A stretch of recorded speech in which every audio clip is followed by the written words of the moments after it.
A very good evening, a warm welcome to Dan Really Likes Wine, and welcome to what some of you with a keen eye will recognise as my backup Dan Really Likes Wine studio, my neighbours George and Athena, who lend me their study whenever Escom decides they've had enough of servicing our house and I have to wander down the road to find somebody with a bit of electricity, which I have done, and very happily so, because today is a show I've been looking forward to for some time.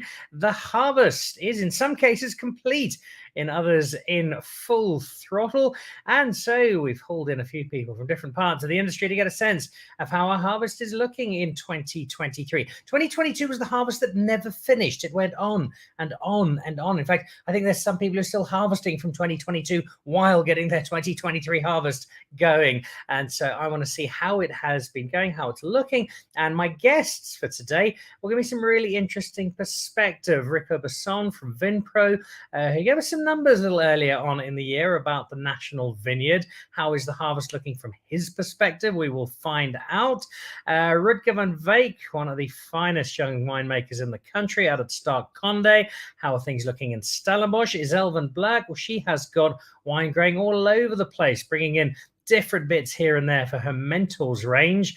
What is she making this year? I'm not sure she knows. She tends to just conjure stuff up, and we are delighted as a result. And they're not just the winemakers, but also viticulturalist. Gerhard Bruwer is from Creation, and so we'll get an update from the Himalaya Valley as well. So it's a busy show this evening, having a look at the harvest. After a busy weekend, I spent Saturday night at Harsendal on stage hosting the Cape Wine Auction's 10th year, 9th auction in all. We missed one in the dreaded COVID years, where a fair sum of money was raised. It was a really cool day. In just a moment, we'll show you some imagery and take you back some highlights.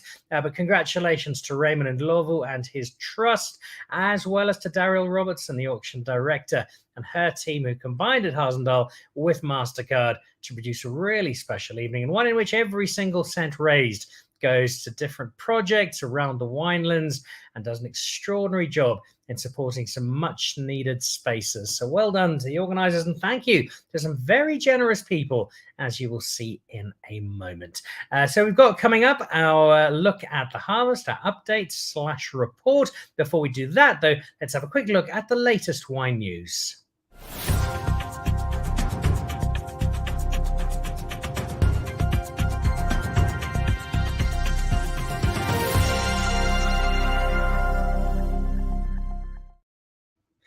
Well, this is coming up. Constantia Fresh 2023 for the love of fine wine. I remember first going to Constantia Fresh.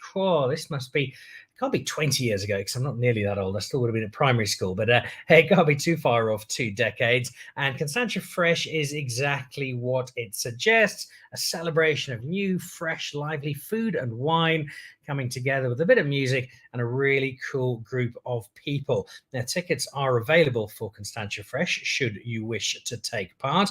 And it's an event I've had a great deal of fun at over the years. This is Higo, if I'm not mistaken, Higo Jacobs, who puts this together. Remember, at the end of last year, we had a similar event out in Somerset West, the Helderberg Fresh, and that was very, very successful indeed. So this year, Constantia Fresh will be a combination of the vineyards of Constantia on Sunday, the 5th of March, as well as some great food. And this is going to be at Cape Point Vineyards. So a new destination down Cape Point Vineyards, taking Constantia a little down the road. But what a lovely location at Cape Point. And tickets are at Quicket. So if you would like to go along, the garden party, it's 750 Rand, 2 o'clock till 6 o'clock. It includes your glass, your tasting, canapes by the chefs, live music, and a chance to have a really memorable afternoon on Sunday, the 5th of March, celebrating the very best of Constantia. Well, and also coming up, well, there we go. This is the Cape Wine Auction, as I was mentioning. And here are some of the images. That's Amy Kleinard Herds On the right, the former Miss South Africa and her Jan Hamsgaard lot sold for a small fortune. What you see on the left, why are so many paddles up at the same time? Well, that was a lot called the Gift of Giving, where a whole pile of people all contributed anything from 10 through to 100,000 Rand to support a specific project or a specific space, all of them educational and all of them helping young South Africans. So that was a really uplifting part, people giving money and expecting absolutely nothing in return. There you have a selection of the trustees, Dominic, Raymond on the right, his last one as chair, big Ken Kinsey Quick in the middle, and then Paul Kluver on the left, who is the incoming chair of the Cape Wine Auction Trust. He will be at the helm when the 10th one, the 11th year, comes around next year. There's your auction director, Darielle Robertson. Worked with her again. She does a splendid job. Really, really good team that they have. And they put together not just a great evening, but also some fantastic lots. And there were a few of them that went particularly well. That's me and Paul Kluver celebrating one of those lots that went particularly well. Let's have a look and see how that particular lot finished when we sent somebody to go and have a rather nice holiday off the coast of Mozambique. We've already got an incredibly generous bidder, and I'm enormously grateful.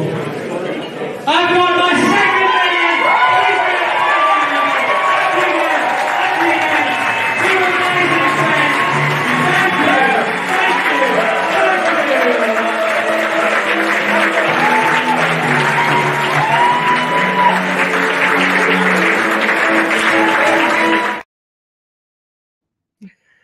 You might have seen a glimpse of the first person standing out there. That was Caroline Martin from Creation. And why was she and the rest of the floor on their feet? Well, we sold the same lot twice, two different bidders for R1 million apiece.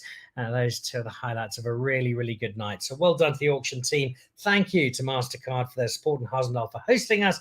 And onwards and upwards, new chair Paul Kluver and team in 2024.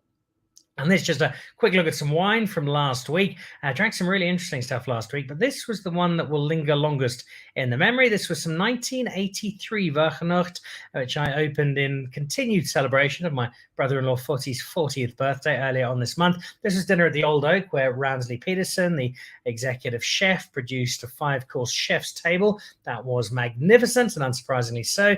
This wine just still so full of life and freshness and a general refusal to grow up, and very welcomely so. We tasted this wine. A couple of people thought it might just be the late 90s, but that was as close as anybody got. 1983, more proof that South African wine really can age quite magnificently. And the news from Villera, this filtered out last week. This is a sale of Jeff Greer's iconic property, where the bubbles in particular are extremely highly regarded, but Jeff making loads of really good wine beyond just that. And the sale has gone through to Iawini, which is the Zulu word for wine. Iawini, which is a French offshoot of the French company GCF, who are one of the biggest wine owners in France. The Domaine Greer. Things will stay as they are for now. Jeff is staying on with team. These are the same guys who, amongst others, have purchased Nettlingshof, so increasing the French impact on the South African vineyard. Lots of investment coming in. There does seem to be a huge amount of interest in owning South African wine, owning South African vineyards, which says we are doing something right. And that kind of investment hopefully boosts the industry even more and helps to put us on that global map. If the French think our wine is good enough to buy, we must be doing something right. So there we go. There's your news for today. That leads us into this evening's show and a look at the harvest around South Africa with 4 very special guests. The managing director of Vinpro, Rico Basson, joins us. So too does the mad scientist at KWV, the woman who oversees the mentors and comes up with such a wonderfully eclectic range of wine every year. Izele van Blerk is with us. Rudger van Wyk, who's got the coolest office in town, sitting overlooking that postcard view in Jonkershoek as he makes his wine down at Stark Condé. And up at Creation, Gerhard Bruwer, the viticulturalist, at the creation team at the heart of our own Burgundian equivalent. Guys, welcome to all of you. Lovely to have you on the show, and thank you very much for joining us, particularly, especially for our winemakers. We'll find out from the winemakers if we include viticulturalists in this as well. But the winemakers are certainly rather busy at this time of year, so appreciate you making the time for an update on a very, very different harvest, it would seem, based on last year's harvest, which went on and on and on and on. Before we have a look at how the harvest is going, just to set the scene, Rico, you were speaking a little earlier this year. You had your Vinpro Open Day talking about the National Vineyard, where we sit. There were some numbers that, from a very quick glance, looked as though they might be ever so slightly worrying in terms of size and where we sit. Give us a recap on that and how that sets the scene for Harvest 2023. Thanks, Dan, and yeah, thanks for the chance. I want to joke and say you only invite me when there's some sort of crisis. So, but no, thanks for having me. Yeah, if 22 was the harvest that was never ending, this one seems to be the one that is shrinking by the day. So, by the looks of it, we've released the latest figures earlier this afternoon. It could be the smallest harvest in the past 10 years. So at the moment, it's on par with the drought harvest of 2018. So at our information day, look, if we take two steps back, we came out of the lockdowns, the alcohol ban episode with a humongous load of unsold stock. We spoke a lot about that and the pressure that came from that. And to me, the silver lining as we ended last year is that we actually managed to work that unsold stock away by operating very responsible. We made some vinegar in some of the cases and shipped it out. And if I were to say 2 years ago, how long will recovery take? It's happening quicker than I would have estimated, which is a good thing from a pure stock balanced cash flow perspective. Having said that, it's difficult to talk about this harvest without mentioning Eskom, unfortunately. And it is creating havoc. I mean, wineries and the winemakers can talk to this. We can still run the harvest at a load shedding level 3, 2, but let's say 3, but at 6, it becomes impossible to run the business. So Dan, I think at the moment, I'm not so overly worried about the total hectares. Look, I would say tongue in cheek, we are only 3% of the world, so it doesn't really matter. Are we 90,000 hectares or 84? To me, the big thing looking at this harvest is it seems to be a smaller harvest of great quality. And this is not only putting some honey out there. I think the winemakers can attest to that. It is still early. We're only about 30% into this harvest. But from a cash flow perspective, there is a vast difference, Dan, between the 10 regions. We see climatically Uppington falling out, Olifants River just having another poor year. And then it's a region like Stellenbosch seemingly on par. So, yeah, it's a battle, but I'm more optimistic than I was 6 months ago. So we can come back to that, Dan. I'm certainly glad to hear that, Rico, and that smile on face does look very genuine. And as you said, we're only 30% in, so there's still a little way to go.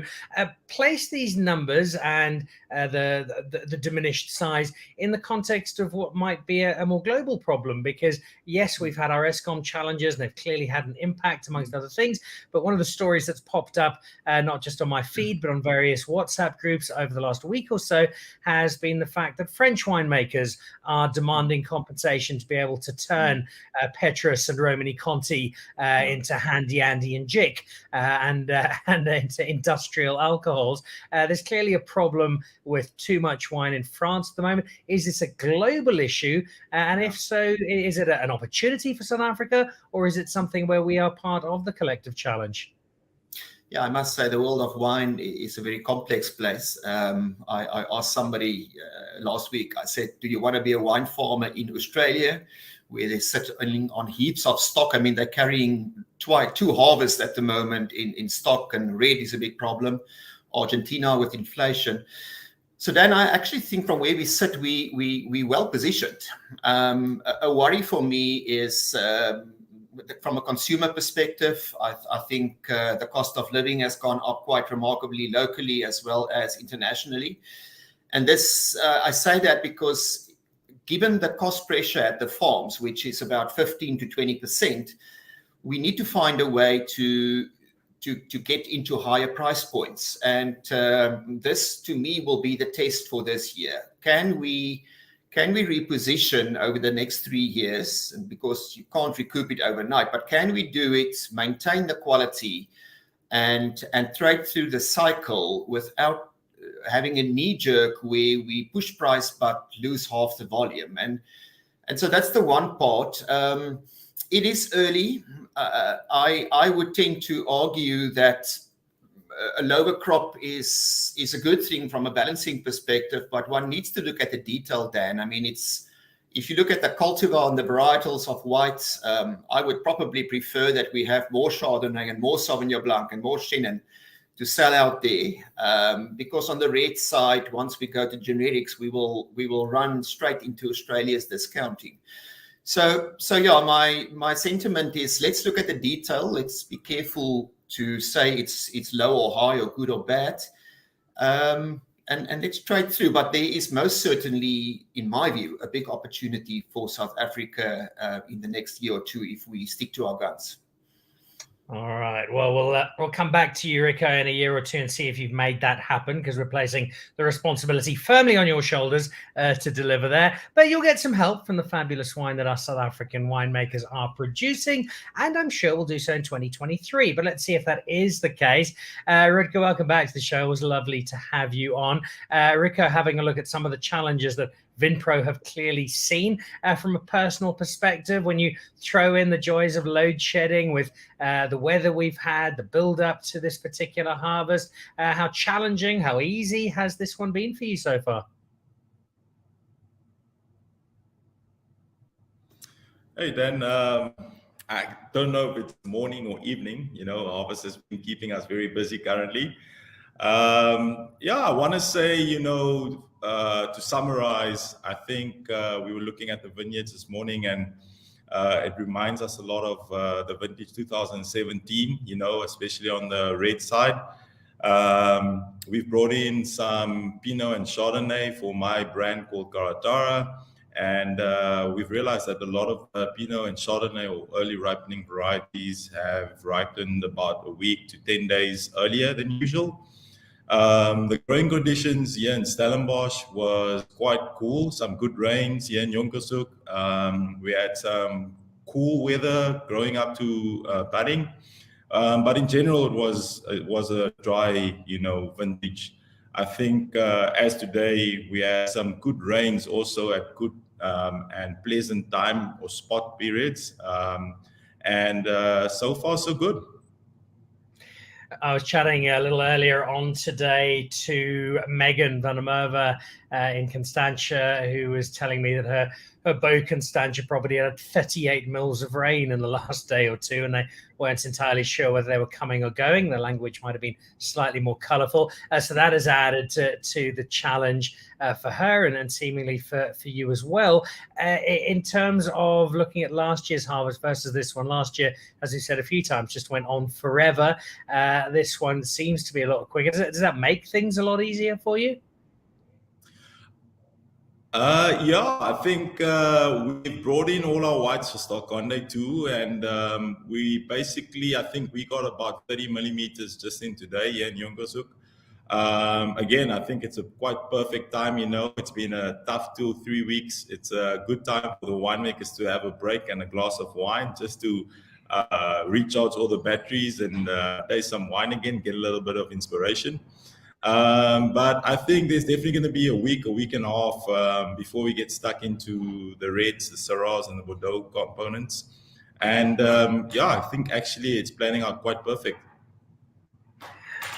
You've got all the whites in. The reds are still to come, so a little bit more work still to be done. Have things changed much in terms of what you're bringing in, what you've harvested? Are numbers fairly similar for you?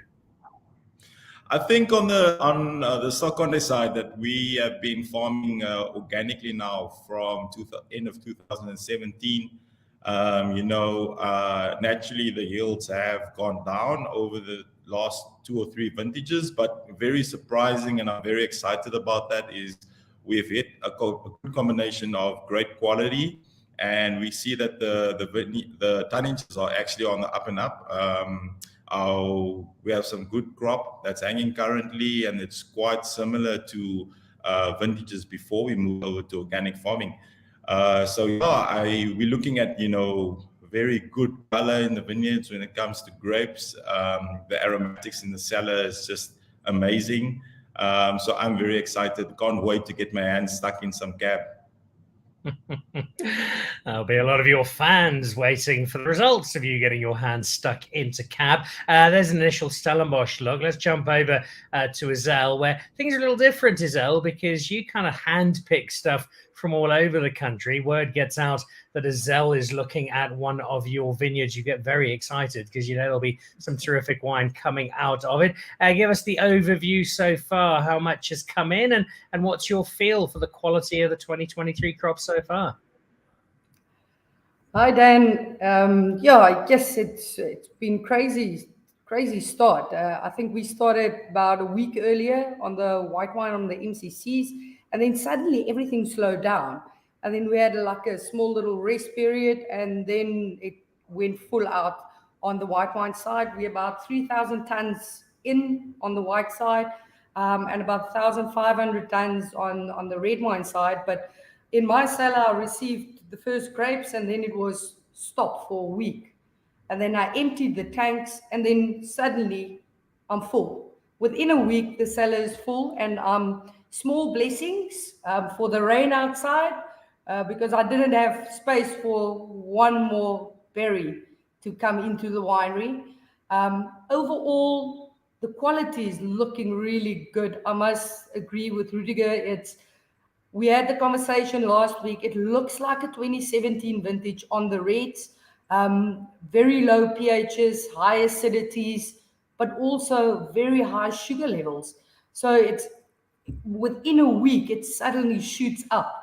Where it used to go 1.5 to 2 bullings in a week, it suddenly goes 3 to 4 bulling in a week, and it surprises you. And then when you go and taste in the vineyards, me and the viticulture team drive around all over the Western Cape, and when you go and taste the berries, it's still not at optimum ripeness, especially Pinot Noirs. The skins are so thick, and it tastes almost like table grapes. And then you're like, oh, but it's 26 bulling, and we need to pick. But then you look at the pH and the acidity, and it's almost like it's not ripe, or it's just a brilliant analysis here. So I'm very excited. I've received Pinot Noirs. I've got a bit of cab. My second block in the winery was a cab from Stellenbosch, so that was quite a surprise. I've got Grenache Noir in the cellar. I've got Tempranillo. Got 2 blocks of Shiraz in. So it's really ticking away. But I'm excited. We're about, on the white wine side, we're about 20% down currently overall. And the red wine, Swartland, Darling area, about up to 50% down. But then Stellenbosch is giving a bit higher yields, where we're very pleased. And about 85% of the menthol grapes comes from Stellenbosch region. So I'm very happy. The first Darling blocks, I nearly got a heart attack when it was very low yields. But yeah, looking really good. We're very excited about the quality. But I must say, all the winemakers are very glad for a bit of rain to get a breather and try to empty the cellar. But yeah, quality overall is looking good. Excited, but like Rico said, load shedding is not helping. So if you want to offload grapes, you need to manage the cooling. You can't leave the cooling off too long, especially on the red wines. And interesting times ahead. But we've got a strong team, passionate team, and we will get through it. Load shedding, I suspect, is going to be a familiar refrain, not just throughout this evening's show, but on Dan Really Likes Wine and Conversations in the coming weeks and months. Izele, every year there is much anticipation amongst wine lovers as to exactly what you're going to come up with in the course of a year, because you do change around a bit when you find new wines to play with and new experiments to have. You've given us a bit of a clue, I think, with some of the grapes that you have mentioned, although some of those might be headed elsewhere or set aside. Do you know pretty much what you're going to be producing in the Mentors range, or is there still a bit of room left to see what you bring in and how that might work for you? Sure, Dan. We are launching our 4th limited edition at the beginning of March. It's quite an interesting, unusual varietal. Very excited. It's actually the first time I really put my head to it. So yeah, pushing the boundaries, but even more than previous years. And the next release for the next year is also in the bottle. Also a very exciting varietal. This year I've got my head around something, doing a lot of experiments with the specific varietal. Don't get a lot of that specific varietal into the cellar. Yes, I must just stop myself before I go on to the varietals. But yeah, it's exciting and pushing the boundaries. Even if I don't put in the bottle a Mourvedre or a Grenache or Carmenère or a Carignan, one of those niche varietals, I'm also looking at different Cabernets, doing whole bunches, whole berries, leave it on the skins for 2-3 months. Same with Shiraz's natural ferments with 100% stems.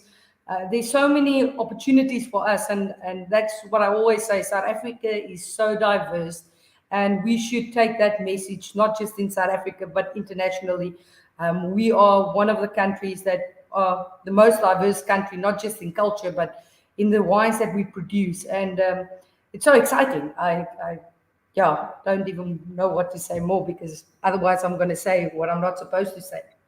All right, well, just promise you'll let us know before anybody else what this magic new wine is. Izele's latest mystery, her limited edition, is on the cards. You speak there to, I think, a challenge that Rico has already alluded to, the wrestle between the wines that the world knows and drinks plenty of, and the many others that we are so good at making and can also put out. So how do we strike that balance? We'll come back to Rico on that in a moment. Let's head out, though, to the Hemel Valley now. And before we find out just why viticulturalists do so much more work than winemakers, let's get a sense of how the valley is looking. Gerhard, welcome to the show. Lovely to have you on. How's the harvest looking at creation and by extension across the Hemel?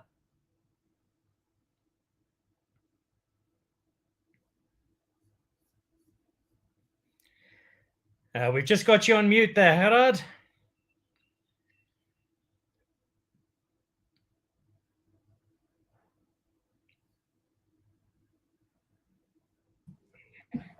Sorry, I'm here. See, I must say the viticulturists are tired.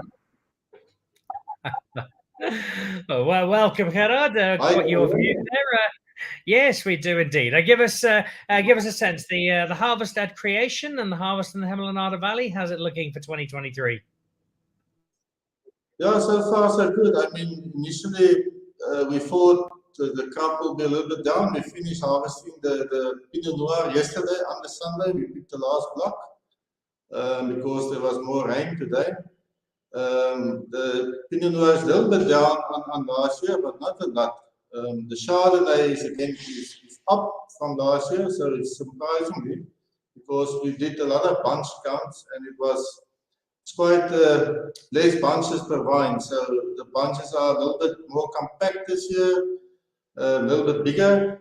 So yeah, surprisingly the Chardonnay is up about 10% from last year, and the Pinot Noir is about 7% down, but it's still good tons per hectare, so we're very happy for that. Very good quality. Yeah, we cannot complain. I mean, we had some rain last week, about between 40 and 50 millimeters. So we were a little bit worried for that, but luckily the vines were healthy and the grapes no problem. So it was good. And if we look at it in the context of last year, not just in terms of the challenge, but the kind of wine you're expecting, some mentions earlier comparing the red wine of this year to a 2017 harvest. How different is this to last year, and where are you seeing similarities perhaps with other vintages? Yeah, I think it's, again, initially I thought it will be a lower crop than last year. Last year we had a big crop, very good quality. And then doing the bunch counts, we thought it will be lower, but it looks pretty much the same, maybe 10% or 5% lower than last year. So yeah, we had four dry years in the valley. So last year, or the year before, was the first better crop after the 4 dry years. So it's difficult to compare it with a quantity crop in the last 6-7 years. So I think it will not be as much as last year or as big, but it will be most probably about 5% less than last year. So it's actually very good for us. And creating that crop, overseeing it, making sure that it is in the best quality possible is down to you and your team.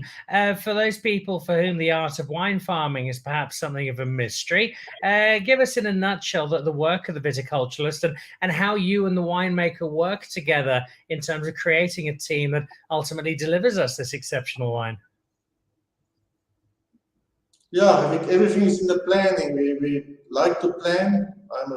I like to plan, so the more you plan, the less are the surprises. Of course, one cannot always plan the weather or nature, but if you or control nature, but if you plan properly, there's not so many surprises. So we try to start early in the mornings, picking early, especially when you know it's going to be a warm day or two. You try to make the team a little bit bigger. And you try to keep the people happy and healthy and enough cold water. And as long as they are happy, then you can get a lot from them without working too hard. And with the winemaking team, we do a lot of tastings together of the grapes. Me and JC's walking the vineyards every day, so we all know where we are on the same line. So there's not a lot of surprises if you talk a lot about where we are with ripening and crop size, and so everyone can plan his part. What about the philosophy that you have at Creation, Gerhard, in terms of what you are producing? You know, the style of wine that JC makes, you work long enough together. It is dictated by a significant part by the terroir and by the grapes that are produced. But how much intervention is there? How much are you trying to direct the grapes into the space that you know JC will want to work with? How much are you able to? What sort of control can you have, do you have over the whole process? We try to keep things simple. We try to keep it as natural as possible. For instance, we don't spray any herbicides. We don't spray almost no pesticides. So we try, or we like to give something back to nature. The soils are very healthy, so there's nice balance between the vines and nature. So we try to keep things simple. Of course, we have irrigation. So when it's warm, we like to irrigate to keep the plants healthy, not too much stress. So, and we could see that now with all the rain we had, very little influence on the vine. So normally when the vines are stressed and you get a lot of rain, suddenly the berries become big because they absorb a lot of water. But quite surprisingly, it wasn't a big. It didn't have a big influence on the berries or on the sugars. Normally, it will drop a lot, and then you have to wait a few days for the sugar to come back. But very little. You could see the rain, very little in the berries, and luckily it was also very healthy. So not a lot of problems with rot at this stage. Like I said earlier, the Pinot Noir was off. I don't think you need the Pinot Noir wants any more rain now, so gladly ours is off. So hopefully the other guys still can do something with theirs if it's still on the vines. Busy times for winemakers and for viticulturalists. Rudger, coming back to you, tell me from your perspective about that relationship between winemaker and viticulturalist, and how you strike a balance between the two roles. Yeah, I think it's absolutely critical. These guys working in the vineyards for me are probably the most important component of the wine business and the company. For me, still being quite reasonably young, I have a viticulturist, that's been on the farm for about 28 years, that knows the farm in and out, and working together is quite critical, talking about pickings, when to pick. We just went through the vineyards, on Thursday, Friday, and you become quite nervous on the impact the rain would have, the change in weather patterns. So yes, the viticulturist plays a very important role, and working together and having that good dynamic between cellar and vineyards is quite critical to making world-class wines. There ultimately, though, even if it's a fairly equal and balanced partnership, there has to be somebody who finally makes the key calls, and the biggest of all is, when do I harvest? Is that something that still gives you sleepless nights, and how do you make the decision right now? Is it purely scientific, or is there a huge amount of gut feel to deciding on that call? It's a combination, actually, I've been laughing about that. Like, it's going through the vineyards, obviously being in the vineyards, tasting the grapes, in combination with the scientific analysis. Whole weekend I've been thinking about this, being in the cellar, falling asleep, watching Paw Patrol with my son. You get a little inspiration from the dogs, and just following your gut is probably the most important thing. There's also, a number of our winemakers have said on the show in the past, you only get one chance each year, so it does put a little bit of pressure on. But you've had a little bit more time now. You've got a very experienced viticulturalist with you. Are you starting to feel that your relationship with and understanding of your vines is becoming a lot closer, and that making these calls is becoming that much easier as a result? Oh, yes, for sure. I think every year, I've been in the industry probably now for just over 10 years. And every year you learn new things, new tricks. You understand your vineyards more. And yeah, just working with mentors, asking around, asking different winemakers, viticulturists from different areas, what they perceive, what their experiences are, when they would want to pick. It's just, I think the winemaking community is so close these days.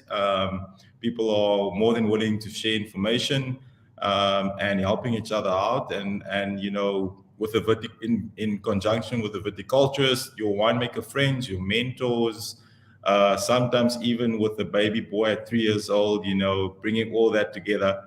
That helps a lot on deciding when to pick your grapes, and hopefully it works. And like you said, for me, this is the most critical time to get your wine right, is when to pick.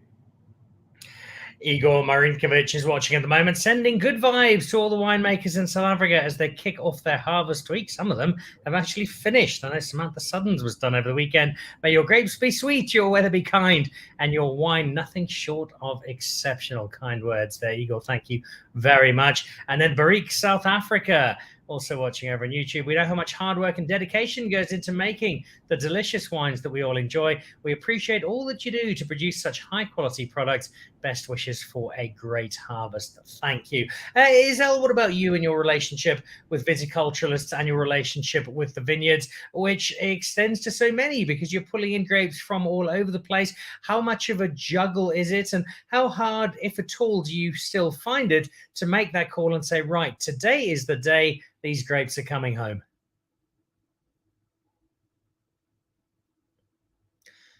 Just have you on mute there, Izele. Yes, I just saw that. I like talking to myself sometimes, but I do it in the morning in the mirror. So no, it's we've got 3 viticulturists at KWV. They are, yeah, like Rudger said, it's the most important part of the winemaking process. Trusting each other and understanding each other. I'm very fortunate that when I started at KWV, Marco Ventrella also started at KWV, and we actually grew up together in the Mentor cellar and with the Mentor's block. So there's a big relationship and good trust between us. And what we will usually do is he will start in the Swartland and I will start in Stellenbosch, and then we'll drive past each other and go and taste all the blocks. And then in the evening, we will just discuss all the blocks and the understanding of what we saw. And if we are on par with what we see, we're like, okay, let's harvest. But for me, it's, yes, I look at analysis, but it's all in the taste. You need to get your shoes dirty in the vineyard, taste the grapes. I try to taste all the blocks at least 2 to 3 times before we make the call on picking. This year confused me a lot because I love looking at pH and acidity, not looking at sugar levels. But yeah, it's so different this year. But tasting is so important. And but when that grapes arrives in the winery, you need to focus. And if you don't see it in the vineyard, when I walk in a vineyard, I immediately know you need to change this to this. Your pump over schedule need to change.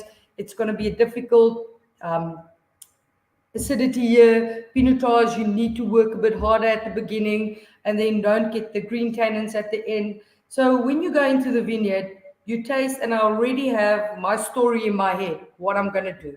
And every single block is different. Every single block is different every year. I don't like recipes. If I make food, I don't like recipes. I taste it. That's why I don't invite people to come and eat at my house, because I'm so scared that they're not going to like my food. But yeah, all is about tasting, and understanding the vineyards. Winemaking is the biggest team sport in the world. We need everyone, from the guy that picks that grape to the truck that brings it to the winery, to every single guy in the winery, because you work for 2-3 years to create that specific wine. And this, my philosophy, I think a lot of people know it now, is very basic. Picking date, pH and TA management and barrel selection. For me, that's the basics of winemaking. And tasting the wine during fermentation, I taste at least 4 to 5 times every day through all the tanks and adjust, because it's never the same. So it's yeah, recipes I don't have. I just taste a lot of wine. Well, you're clearly doing something right, as anybody who's ever had any bottle of the Mentors would be able to tell you very quickly. This sense of picking and getting it right, how definitive is it? It's clearly very important, but if you get it wrong by a day, by half a day, go afternoon instead of morning, or vice versa, how much of an impact does that have? Is it recoverable if in retrospect you think, you know what, I could have done this a little earlier or a little later? Can you still make that up to a degree in the cellar? Yes, you just you need to live with your calls. That's what I've learned. If I was going to be upset every time I made a wrong decision in the vineyards, that happens quite a lot. But then you need to adjust what you're doing, because you never know that it's going to be the perfect time to pick it. So if you pick it today, or you pick it tomorrow, or the day after that, if you are convinced that that is the right call, and if it's not the right call, you need to live with it. And then you can adjust what you do in the winery to make the best of what you have in your hand or in the glass, or what you're tasting. So it's really about understanding, and it comes with experience. And it's if you have a team of viticulturists that's got a lot of experience like we have, and me traveling with them to the vineyards, and we make the calls together and say, listen, if we made a wrong call, we need to adjust what I'm doing in the winery.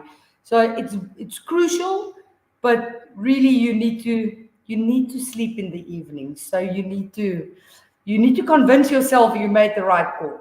Otherwise, you're never going to sleep. And of course, you can't simply look at your calendar and say, right, well, last year on the 3rd of April, I picked this. And so this year I'm going to do exactly the same. Vineyards are an organism. They are in flux. They change. In terms of exactly that, Gerhard, how much does your understanding of a particular vineyard help? And how much is it still a case of, well, you know what, they're vineyards, weather changes, they're going to do what they want ultimately, and we just have to be prepared for it? No, I think the more you know your vineyards, the better you understand them, and the more you walk, the better you go. You can quickly see if it's the same or it's different, and then you can make quick calls if you need to change. Otherwise, it's pretty much stays the same. You have a recipe, but you also need to adapt because every year is different. You cannot think because it was last year like this, it will be the same. And that's why it's so nice to farm wine grapes, because it's every year different. It keeps you on your toes, it keeps you going back to the vineyards, learning every year more because the weather is different. Maybe there's a heat wave, you see one coming, so maybe you need to irrigate. So yeah, one needs to be on your toes the whole time and just plan and also don't make it too complicated. Because sometimes we want to overcomplicate stuff and then one make mistakes easily.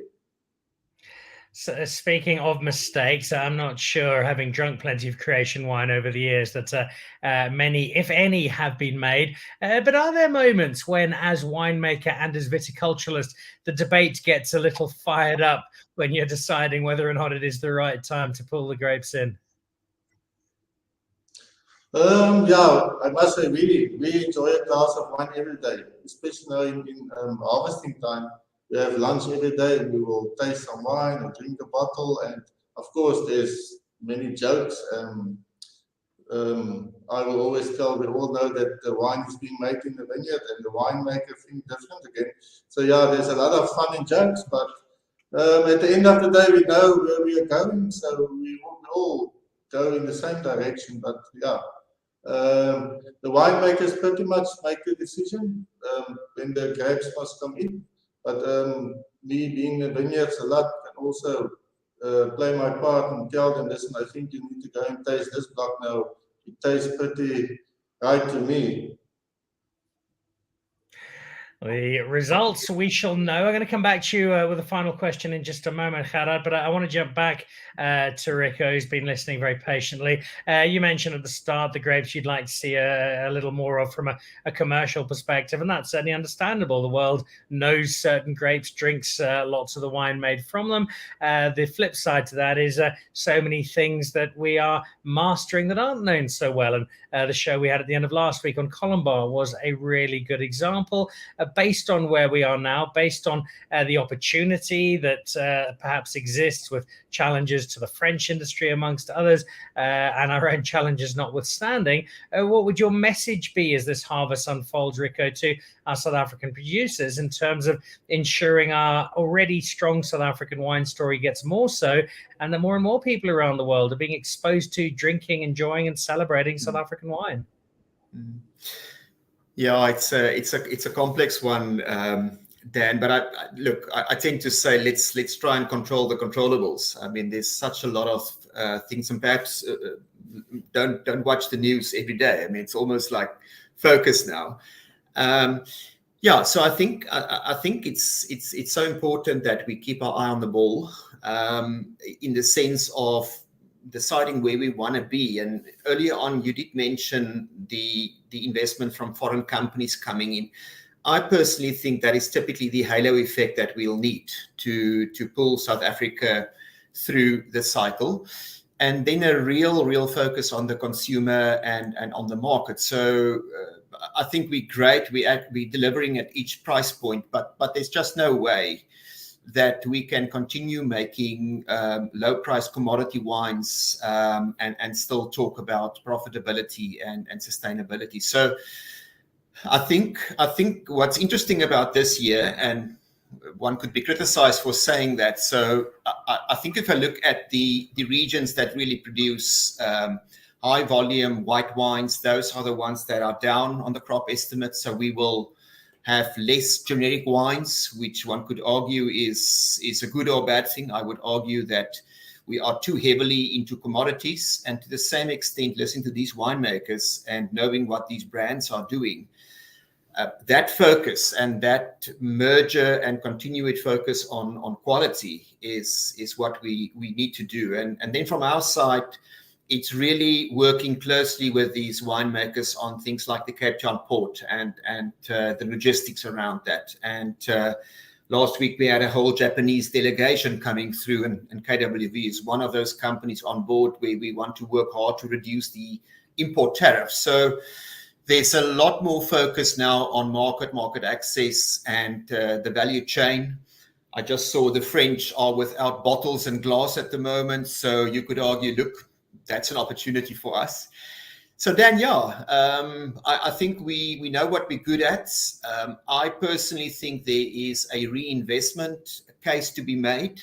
If you were able to look down the line, I often think we overcritical as to who we are and what we could be. And I've often said that our game is our game. We do not have the 5 million case brands, but if I look at some of the existing players like a Dimmersdal and a Kronkorp and a Kleine Zaltzer and KWV, they will keep on growing aggressively, and they will be those million case brands in 8 or 10 years to go. So there's my positivity. And then if you just allow me on the viticulturist side, I've got a team here at Vinpro, and I want to touch on innovation. So a big project for us is to continue our work on the Gen Z vineyards, which is really the innovation leg. And so I've got a whole team of young viticulturists that, while the grapes are coming in commercially, they are going out to the different sites, and there's about 80 sites, and they are picking grapes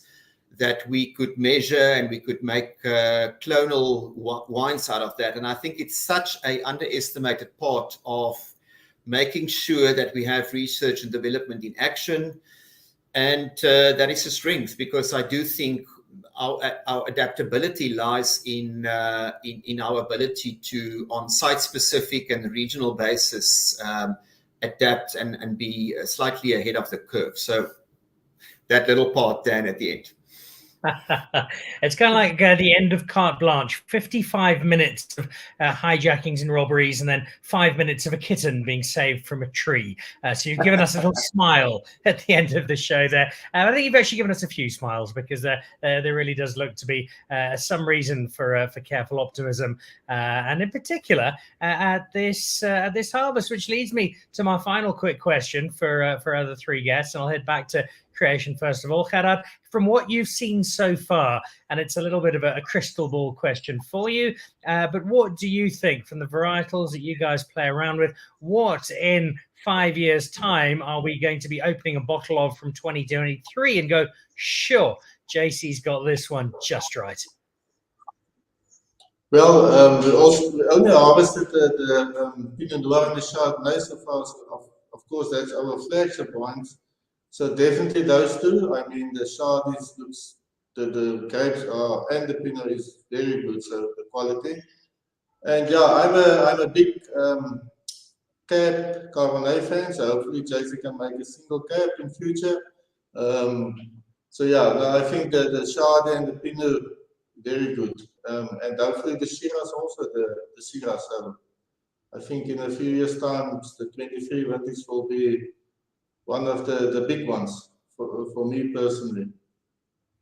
And fitting in with that range of cool climate Syrahs that are making such an impact on wine drinkers. What about you, Rudger, in terms of what you've bought in so far? I know it's some way from finished, but are you getting a feeling that there's something in particular that's going to absolutely blow the socks off everybody in a few years' time when 2023 comes into bottle and from there into glass for all of us?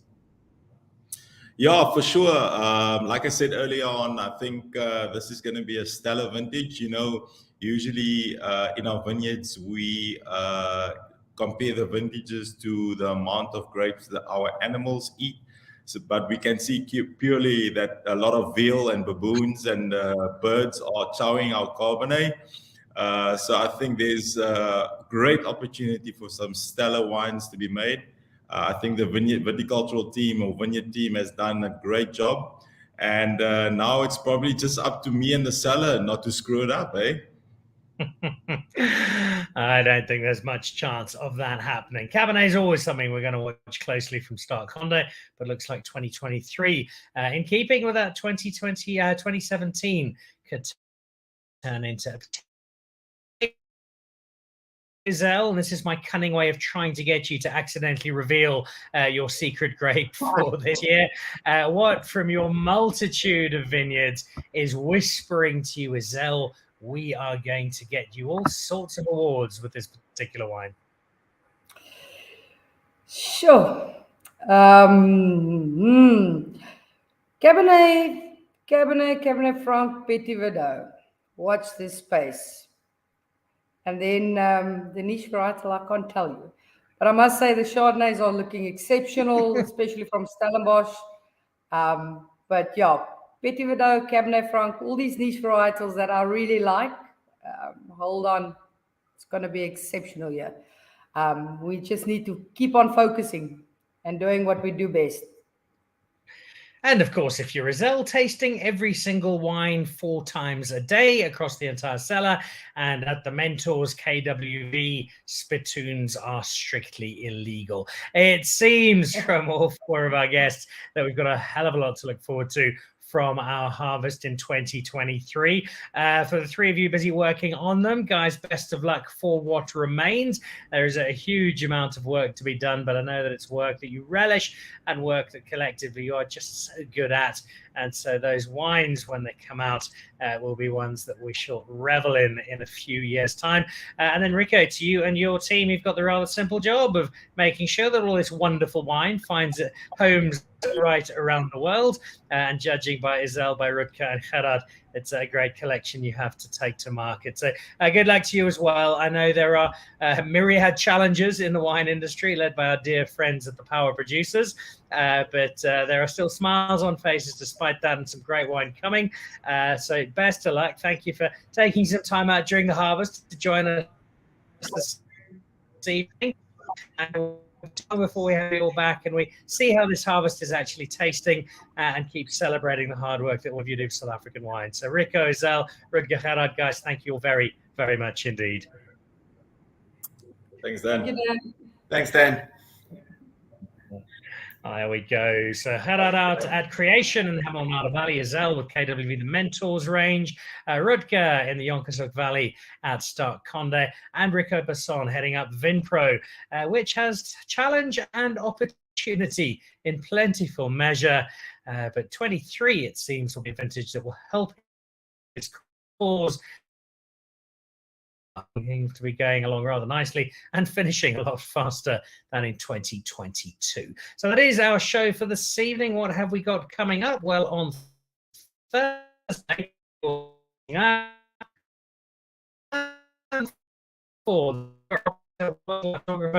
owner of more wine than anybody I've ever met. They've got the ultimate South African together with at the end of the year. And next Monday, I'll be joining the team at could be joining PSV, having a look at Pink Valley and at Le Champ. I'll be down at the weekend. I'll check some more tweets somewhere with the family. They're having a look to see how their harvest is going. If it's anything like the 3 we've heard about this evening, there should be smiles all round there as well. Huge thank you to all our guests. Congratulations once again to the team at the Cape Wine Auction for all of their hard work over the weekend. It was a pleasure being part of it. And we will see you on Thursday. And we will very special to start down this wine and exciting details the end of the week. Until then, have a great week. Keep drinking and supporting South African wine. And if you're a winemaker, get some rest. You deserve it. Goodbye.